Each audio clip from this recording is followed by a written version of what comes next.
Entonces, en esta ocasión, y dando continuidad al módulo de plaquetas y granulocitos, vamos a revisar los antígenos plaquetarios.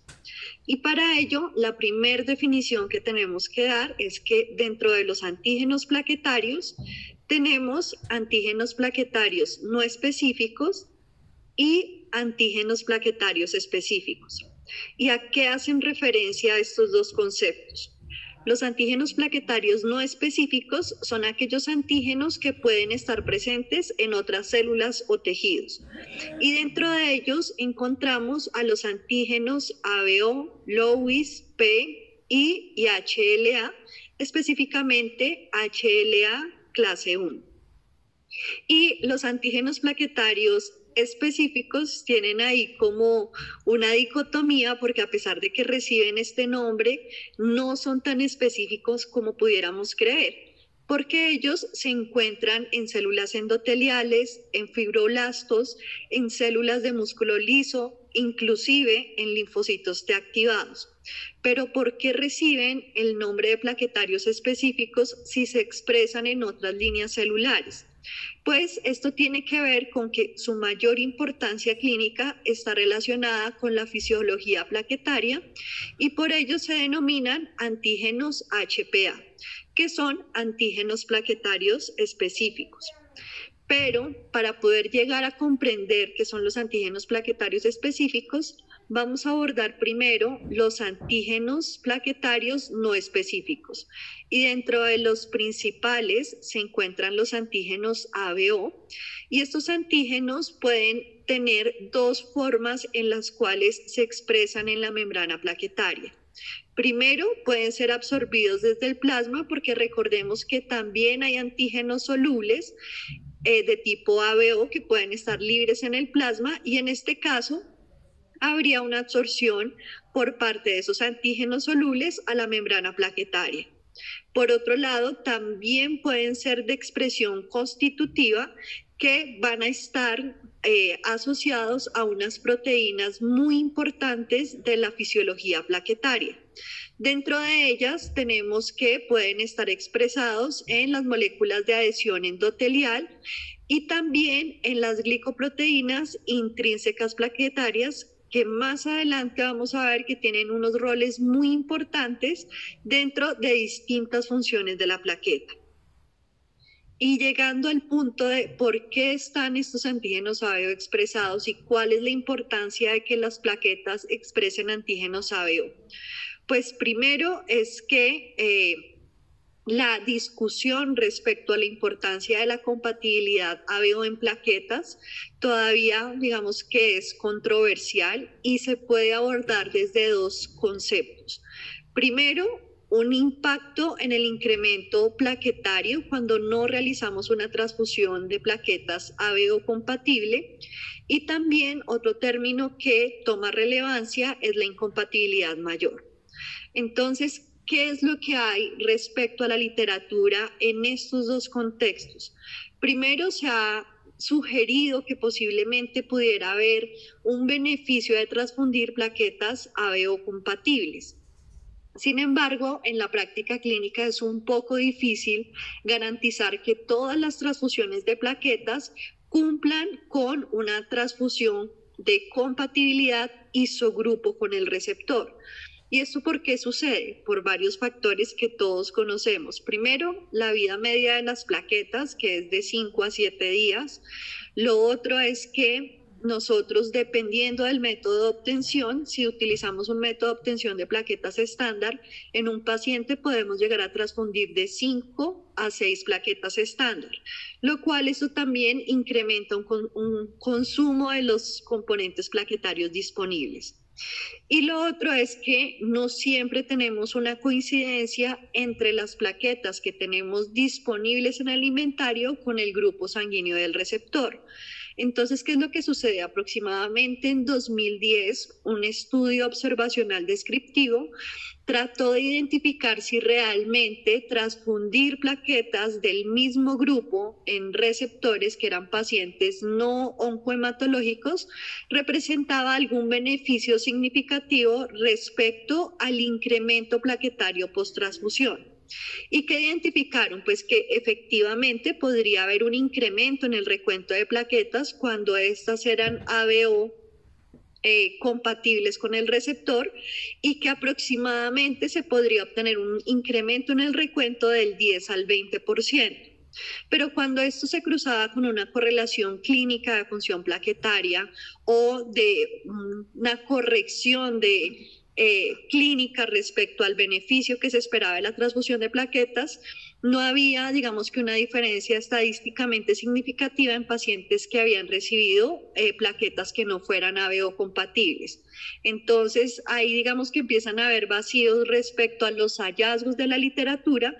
Sin embargo, cuando tenemos pacientes refractarios a la transfusión de plaquetas y hemos descartado causas no inmunológicas, una de las principales medidas es primero garantizar la transfusión ABO compatible. Entonces veremos en algunos años si de pronto hay respuestas más concluyentes respecto al impacto del ABO y el incremento y el efecto clínico de la transfusión de plaquetas.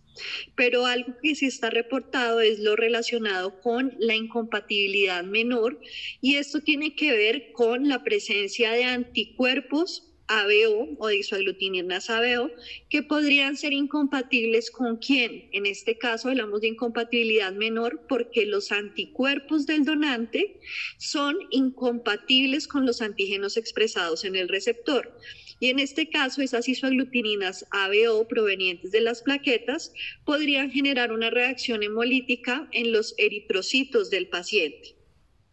Esto, digamos que también es un poco debatido, y especialmente se piensa que esta incompatibilidad menor puede tener un impacto clínico en pacientes pediátricos. Por ello, en pacientes pediátricos lo ideal es garantizar una transfusión de plaquetas isogrupo o ABO compatible. Mientras que el impacto en pacientes adultos también no hay un consenso en la literatura y los datos que hay reportados no son muy sólidos. ¿Qué es lo que pasa con esta incompatibilidad menor? Que usualmente ha sido reportada o asociada con donantes de grupo O que son transfundidos en pacientes de grupo A, B o AB, y que estos donantes de grupo O de plaquetas tengan altos títulos de isoaglutininas ABO. Y ahí tenemos el otro dilema, porque hasta el momento no se ha definido cuál es el título crítico que pudiera identificar quién es un donante peligroso, que es como se denomina a estos donantes que tienen altos títulos de isoaglutininas. Tampoco, digamos que hay un método estandarizado para poder definir el título, y estos títulos pueden variar si los realizamos, como ya sabemos, en tubo, microtécnicas o técnicas en fase sólida. Y lo otro es que varios estudios que también son de tipo observacional descriptivo, tanto en población pediátrica como en población de adultos, han identificado que aparentemente no hay una correlación entre el título de isoaglutininas y un desenlace clínico. Y por ello también se propone que estas reacciones de incompatibilidad menor podrían también ser desencadenadas por un factor basal del receptor. Entonces, respecto a este tema tenemos muchísimo que investigar. De pronto vamos a tener más información más adelante, y por ello es que aún, digamos que ningún estándar internacional ha sugerido la necesidad de una implementación universal de transfusión de plaquetas ABO compatibles.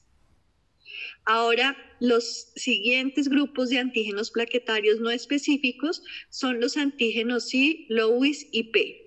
Y la expresión de estos antígenos sucede al igual que uno de los mecanismos que discutimos anteriormente del sistema ABO, y es que estos antígenos se absorben desde el plasma. ¿Y cuál es la importancia clínica? Pues realmente la expresión de estos antígenos es muy baja, y por ello se consideran que realmente no tienen importancia clínica. Ahora vamos a hablar de otros antígenos plaquetarios no específicos, que son los antígenos HLA, y estos sí tienen particular interés en varios, digamos que, en varios escenarios, en los que los anticuerpos antiplaquetarios pueden tener un desenlace clínico en el rendimiento post-transfusional y en otros eventos clínicos de transfusión. Y por ello, pues lo primero que tenemos que decir es que las plaquetas solamente expresan HLA clase 1 y hay ausencia de HLA clase 2. Por ello, pensar en una transfusión de plaquetas HLA compatibles no nos pone en un escenario tan complejo como cuando hablamos del trasplante de precursores hematopoyéticos, porque en este caso solamente tenemos en cuenta clase 1 y además dentro de la compatibilidad de plaquetas solamente se tendrían en cuenta los HLA-A y los HLA-B. ¿Y por qué no incluimos los HLA-C? Porque tienen una baja expresión en la membrana plaquetaria y por lo tanto se consideran de escasa importancia clínica.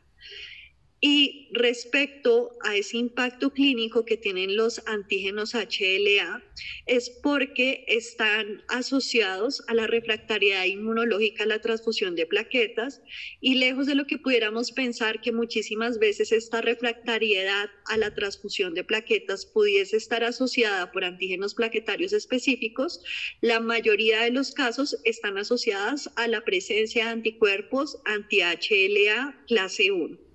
Lo siguiente es que estos también podrían causar reacciones febriles posttransfusionales y dentro de las reacciones adversas que también podemos identificar o estar asociadas a la transfusión de plaquetas está la lesión pulmonar aguda asociada a la transfusión, que generalmente la conocemos o es más conocida como TRAL.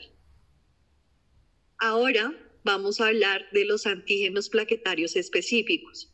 Y a la fecha se han descrito 29 antígenos plaquetarios específicos y al igual que sucede con la inmunohematología eritrocitaria, también están organizados o clasificados en sistemas que hasta el momento son del HPA1 hasta el 5 y el sistema HPA15.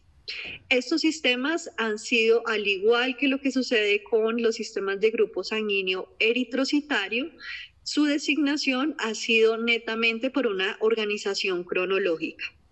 ¿Y qué es lo que pasa? La mayoría de estos sistemas que encontramos son sistemas bialélicos que se designan con una letra A y una letra B, que nos identifican que estos antígenos corresponden a pares antitéticos. ¿Y cómo identificamos cuál es un antígeno de alta y de baja frecuencia? Simplemente por la presencia de la letra A, que nos va a identificar que ese antígeno plaquetario es un antígeno de alta frecuencia o, como veíamos en el caso de eritrocitos, de alta incidencia, y eso quiere decir que la mayoría de la población va a expresar ese antígeno. Y el siguiente que tenemos son los antígenos B, que son antígenos de baja frecuencia o de baja incidencia, y eso quiere decir que su frecuencia poblacional es baja. Y también tenemos otros antígenos que son designados con la letra W, que son aquellos para los cuales no se ha identificado el anticuerpo contra el par antitético. Recordemos que los pares antitéticos son como hermanitos o pares de antígenos que permiten identificar patrones de herencia relacionados a un mismo antígeno, ya sea eritrocitario o plaquetario. ¿Y qué es lo que sucede con estos antígenos HPA? Nosotros veíamos que podrían estar asociados a dos estructuras presentes en la membrana y una de ellas eran las proteínas intrínsecas plaquetarias. Entonces, dentro de estas proteínas intrínsecas plaquetarias que se designan como GP y se designan adicionalmente con números romanos, podemos identificar que estas glicoproteínas plaquetarias específicas son compuestos formados por dos moléculas de glicoproteínas que constituyen una cadena alfa y una cadena beta. Y esto es súper parecido a lo que veíamos con inmunohematología eritrocitaria, porque lo que vemos son proteínas estructurales de la membrana plaquetaria y dentro de estas proteínas en distintos puntos o en distintos epítopes se identifica la expresión de antígenos plaquetarios específicos. Y acá en estos diagramas podemos ver distintas glicoproteínas intrínsecas plaquetarias y la cantidad de antígenos plaquetarios específicos que se expresan en cada una de ellas. ¿Y qué es lo relevante de estas glicoproteínas? Que precisamente son proteínas estructurales de membrana y participan en procesos críticos de la fisiología plaquetaria como son la adhesión y la agregación.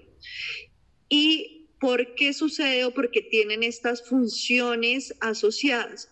Porque resulta que distintas regiones de estas glicoproteínas plaquetarias tienen asociados receptores de fibrinógeno, receptores del factor von Willebrand, colágeno, fibronectina, y por ello son relevantes en todas las características y en la hemostasia plaquetaria. Ahora, teniendo en cuenta este escenario, vamos a identificar que tenemos los distintos sistemas que habíamos visto. Y al igual que, como hemos mencionado y he repetido a lo largo de la charla, sucede analógicamente lo mismo que con los sistemas eritrocitarios. Tenemos una identificación de sistema, una nomenclatura de antígeno, logramos identificar ese antígeno plaquetario específico a qué glicoproteína intrínseca de plaqueta está asociado. Además, algunos tienen clúster de diferenciación. Se ha identificado la ubicación cromosómica y también el polimorfismo responsable de la expresión de estos antígenos. Y acá tenemos los primeros sistemas que son los HPA1, los 2, los 3, los 4, dentro de los que más tienen, digamos que antígenos incluidos son los HPA5. Entonces tenemos los antígenos HPA1 y dentro de ellos tenemos el 1A y el 1B. Y recordemos que el 1A es el de alta incidencia, mientras que el 1B es de baja incidencia. Y estos antígenos se encuentran expresados en la glicoproteína plaquetaria específica 3A. Y además tiene asociado un clúster de diferenciación que es el CD61. La expresión de estos antígenos se debe a la presencia de un gen que se encuentra localizado en el cromosoma 17 y como podemos ver, la mayoría de los antígenos plaquetarios están asociados a polimorfismos de un solo nucleótido, que recordemos que un cambio en un nucleótido hace que se codifique un aminoácido distinto y eso cambia la especificidad de la proteína. En este caso tenemos otros ejemplos asociados cada uno a distintas glicoproteínas plaquetarias específicas. Y miren que acá en el sistema HPA5 sucede algo que habíamos descrito previamente. Tenemos un conjunto de antígenos bialélicos que son los 5A y los 5B, pero tenemos otros designados con W. En este caso no se ha encontrado el paralélico, el anticuerpo responsable del paralélico y por lo tanto estos antígenos están solitos. ¿Qué es lo que sucede con los distintos eventos clínicos asociados a plaquetas? Que usualmente se encuentran relacionados con la presencia de anticuerpos plaquetarios específicos de tipo o dirigidos contra el sistema HPA1 y particularmente en este caso HPA5. Y esto lo van a ver más adelante con unas clases maravillosas que tenemos respecto a los impactos clínicos de los anticuerpos dirigidos contra las plaquetas. Ahora tenemos el sistema HPA15, que al igual que lo que sucedía con el 5, también tiene la presencia de un par bialélico y de otros que solamente están conformados por un antígeno que recuerden que siempre que veamos esta nomenclatura W, quiere decir que solamente se ha identificado uno de los antígenos. Y como veíamos, tenemos también asociados a las glicoproteínas de membrana. El HPA 15A y 15B es la excepción que no está asociada a glicoproteínas plaquetarias intrínsecas y en este caso se expresan en la glicoproteína CD109 que también tiene un rol muy importante dentro de la fisiología plaquetaria. Y como veíamos, de nuevo sucede que todos corresponden a polimorfismos de un solo cambio de nucleótido. Se me olvidó decirles que la única excepción hasta el momento reportada de un evento diferente a un polimorfismo de un solo nucleótido, un SNP, corresponde al HPA14BW, que en este caso lo que sucede es una deleción que afecta a los nucleótidos 1909 a 1911. Teniendo en cuenta todo este escenario, entonces vamos a recapitular. Tenemos antígenos plaquetarios no específicos, dentro de los que encontramos el ABO, los antígenos P, los antígenos I, los antígenos Lewis y los HLA. Y tenemos antígenos plaquetarios específicos que están asociados o ensamblados en glicoproteínas plaquetarias intrínsecas y también en la glicoproteína CD109. Pero, ¿por qué estamos hablando de antígenos plaquetarios y cuál es su relevancia? Porque resulta que en el embarazo, la transfusión o el trasplante también pueden ir antígenos plaquetarios, obviamente, y si esos antígenos plaquetarios no son compatibles con el receptor, se va a desencadenar un proceso de aloinmunización. ¿Y cuáles, digamos, que son las repercusiones clínicas de la producción de anticuerpos antiplaquetarios, ya sean anticuerpos dirigidos contra antígenos plaquetarios específicos o contra antígenos plaquetarios no específicos? Primero, y uno de los más importantes, es la trombocitopenia aloinmune fetal neonatal, que es el análogo a la reacción a la enfermedad hemolítica del feto y del recién nacido. También tenemos la púrpura post-transfusional, que es un evento, una reacción adversa a la transfusión de plaquetas, pero que es una reacción rara y con una baja incidencia. Y la siguiente, que tal vez es la más conocida, es la refractariedad inmunológica a la transfusión de plaquetas. Y por ello, el estudio de la inmunohematología plaquetaria usualmente se ha centrado en la trombocitopenia aloinmune fetal neonatal, a la identificación de sus anticuerpos y, en algunos casos, a la transfusión de plaquetas que sean HPA compatibles, porque en el caso de la trombocitopenia aloinmune fetal y neonatal está asociada a la presencia de anticuerpos dirigidos contra antígenos plaquetarios específicos. Y en este caso, digamos que es importante identificar cuál es el anticuerpo involucrado. Sin embargo, en la mayoría de los casos está asociado a la presencia de anticuerpos anti-HPA1A. Y en la refractariedad inmunológica a la transfusión de plaquetas, como mencionábamos anteriormente, uno de los responsables principales es la incompatibilidad o la presencia de anticuerpos anti-HLA.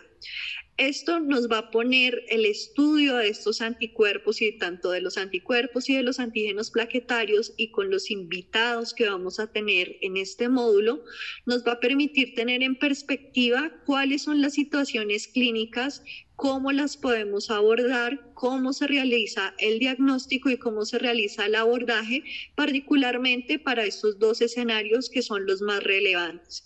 Y también nos ponen un reto a los países en los cuales aún no tenemos desarrollada esta línea, para poder tener una perspectiva de cuál es el posible o la posible línea de trabajo que pudiéramos tener si es que deseamos tener diagnóstico plaquetario en nuestros países. Espero que esta charla les haya dado haya sido un abrebocas para poder entender lo que vamos a ver más adelante con unos invitados expertos que nos van a ampliar cada uno de estos temas. Nos vemos en la siguiente ocasión y esperamos que este módulo les permita conocer un ámbito más de la inmunohematología, no solamente eritrocitaria, sino del posible campo de acción que tenemos también como inmunohematólogos y los retos que nos pone para lograr identificar y tener un adecuado diagnóstico de otros cuadros clínicos que también tienen relevancia en medicina transfusional y en medicina prenatal. Nos vemos en una siguiente ocasión.